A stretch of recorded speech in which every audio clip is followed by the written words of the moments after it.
2 বছর পর পর একটা নির্বাচন হয়। আমাদের নির্বাচন যখন হয় তখন আমরা কিন্তু নির্বাচনের ১৫ দিন আগের থেকে কোনো শুটিং আমরা করি না। শুটিংটা কেন করি না জানেন?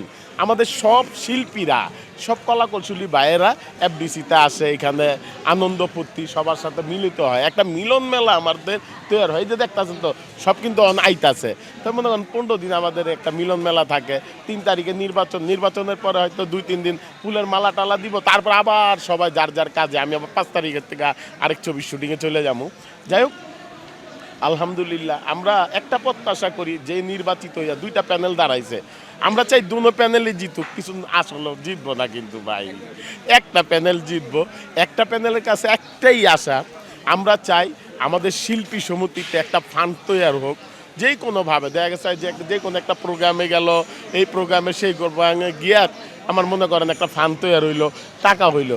আমাদের কিছু শিল্পীরা হঠাৎ করে অসুস্থ হয়ে যায়, যে কোনো একটা সমস্যায় পড়ে, যাতে কিছু সহযোগিতা করতে পারে এই ফান্ডের থেকে।